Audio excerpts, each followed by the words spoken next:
Hey there, welcome to my other reactions. I am so glad to hear you're here. So glad to hear that you are here. Yes, and eventually these will get better because frankly, this is only reaction number two. Glad to see you. And I am thrilled to have a really cool reaction for you. Have you ever thought of what it would have been like to hear the three little pigs back in the day? And when I mean back in the day, I mean Shakespeare's day. Yeah. Well, this guy, the Three Little Pigs, um, this guy, John Branyan, has brilliantly put together the story of the Three Little Pigs in a way that you have never heard it. I would be almost willing to bet, unless, of course, you've heard him do this bit. So let's get going. Let's listen to this. And as an English teacher, I am going to ask you to pause and write down the words that you don't understand. See how well you do. All right, let's go. It used to be we had words, we would communicate. I did some research. William Shakespeare had an active vocabulary of 54,000 words. 54,000. Today in the United States, we, all of us, have an active vocabulary of 3,000 words.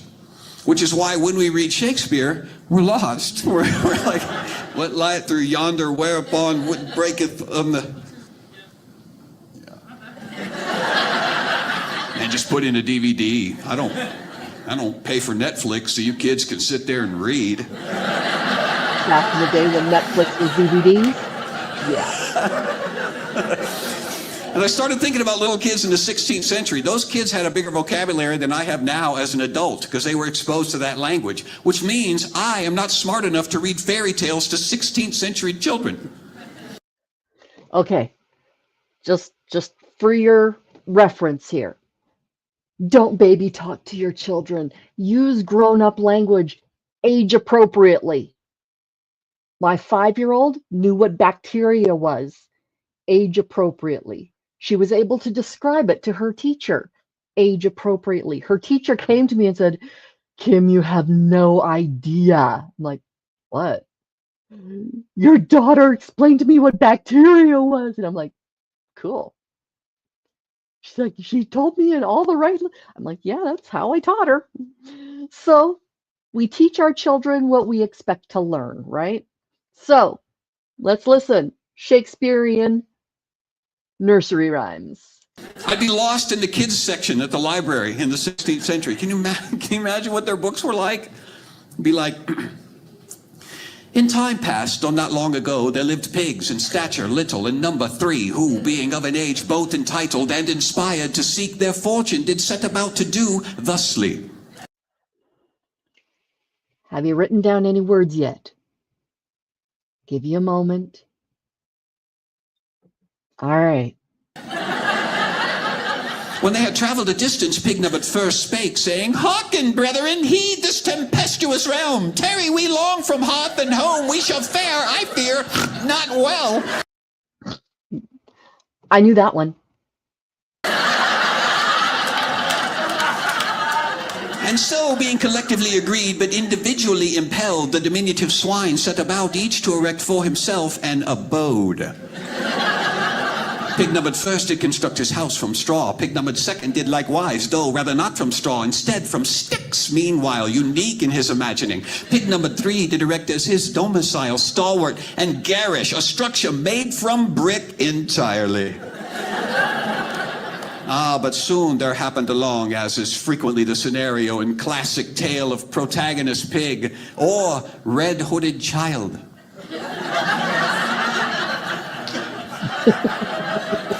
A wolf, carnivorous nature in full season, he called out to the straw-ensconced swine, saying, "Pray thee, little pig, grant me entrance." But pig 1 recalled with sage foreboding that he is mad who trusts in the tameness of a belly-pinched wolf, and responded immediately, "Nay, it shall not be, indeed, not by wit or wisdom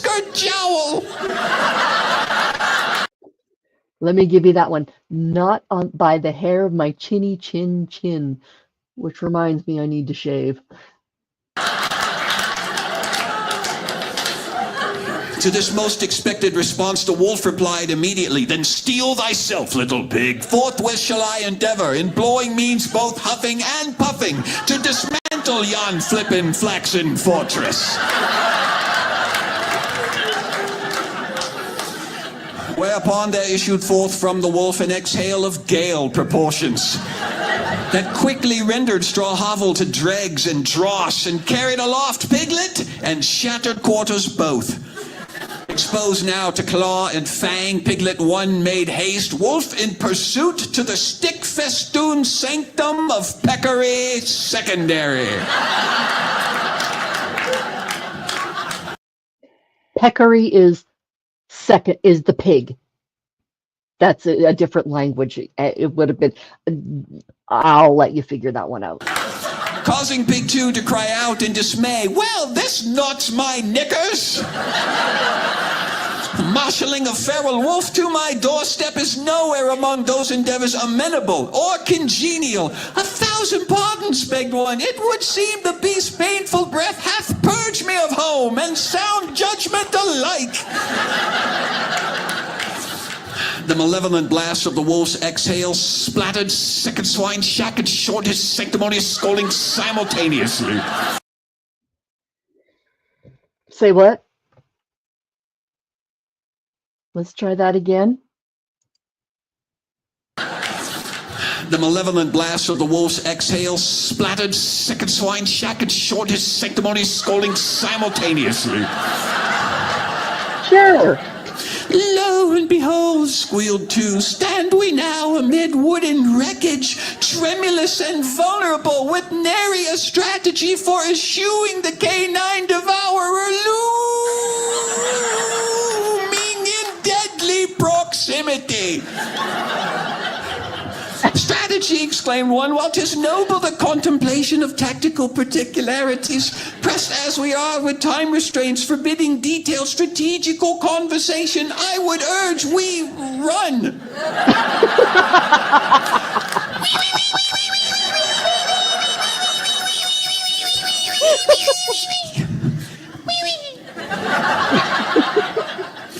Whether by their own fleet-footed competence or the wolf's windless attitude, the bantam porkers arrived at their ultimate kindred neighbor's inexpugnable brick ingress unscathed. Upon the third pig's door, with urgent hooves they pounded, calling out, "Unbar this entrance, and with haste we beseech thee." Okay, I'm just going to say this once. I'm being a little pedantic, which means I'm being overly picky for no good reason. They're not hooves, they're trotters. They would have been knocking with their trotters. Okay, let's go. The third pig hailed from the American colonies.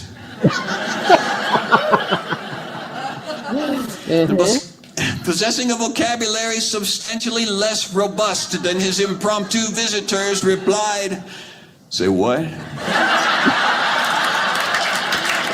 Yo.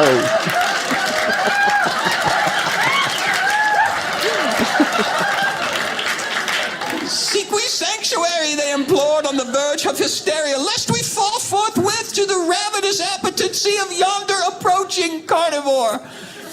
Still confounded by their importunate words, Pig 3 did render ajar his portal, whereupon 1 and 2 spilled through and collapsed beyond his threshold, enervated.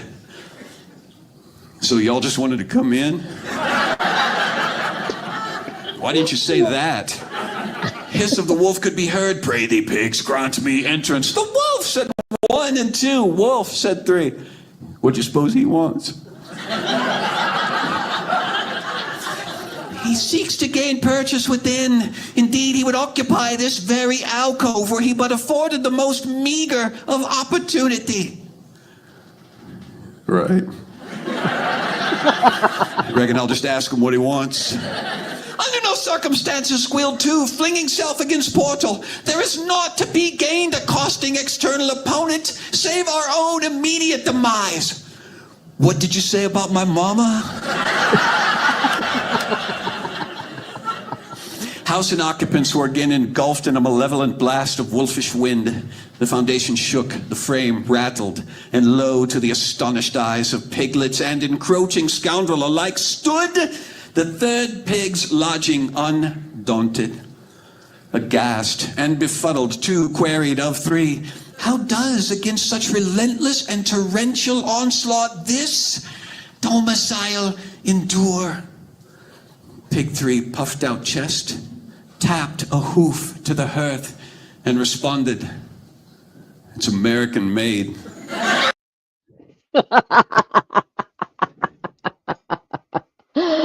Oh, that was good. That was great. So, how many words did you have to write down?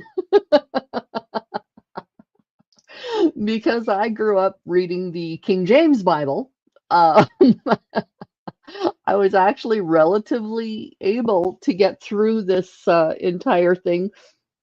Yeah, I think I understood it all, if not from context, from words that I actually knew. So, yeah, that's a really good one. Anyway, thank you very much, John Branyan. His information will be in the description box. Go to his site, go to the Dry Bar Comedy site, go to Angel Productions. Those are all the places where you can find good, clean, fun humor. Just because it's clean doesn't mean it's boring, right? Clean can be hilarious. Just ask John Branyan. All right. Have an awesome day. I love y'all, and I'll see you later. Bye bye.